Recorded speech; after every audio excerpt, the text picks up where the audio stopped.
আসসালামু আলাইকুম। আজকে আমি বানাবো খুবই মজাদার একটি রেসিপি। এটা হচ্ছে তান্দুরি চিকেন। সেজন্য এখানে আমি ব্রয়লার মুরগি নিয়েছি 4টি। মুরগিগুলোকে আমি ধুয়ে পানি ঝরিয়ে নিয়েছি এবং এভাবে কেটে নিয়েছি। তো এখন তান্দুরি চিকেন বানানোর জন্য 4টি চিকেনের জন্য আমি পরিমাণ মতো সবগুলো মশলা নিয়ে নিব। এটা নিয়েছি মরিচের গুঁড়া, হলুদের গুঁড়া, সবগুলো মশলাই আমি পরিমাণ মতো দিব। জিরার গুঁড়া, ধনিয়ার গুঁড়া, গরম মশলার গুঁড়া, আদা রসুন পেস্ট, তান্দুরি চিকেন মশলা,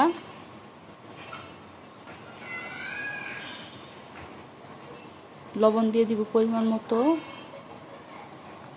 টক দই,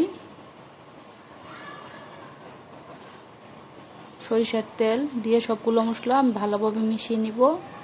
আর এখানে আমি বড় সাইজের লেবু দিয়েছি অর্ধেকটা। এখন মাংসের সাথে আমি সবগুলো মশলা ভালোভাবে মিশিয়ে নিব।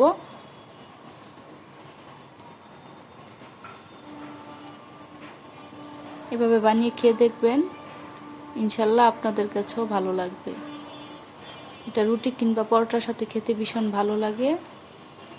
এভাবে সবগুলা মশলা মাখিয়ে আমি রেস্টে রেখে দিব 4 ঘন্টার জন্য।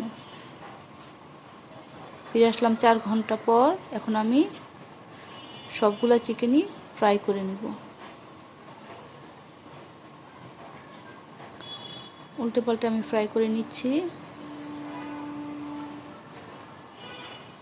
তো এই তান্দুরি চিকেনের রেসিপিটা যদি ভালো লেগে থাকে আমার চ্যানেলটিকে সাপোর্ট করবেন, লাইক দিয়ে আমার চ্যানেলের পাশে থাকবেন।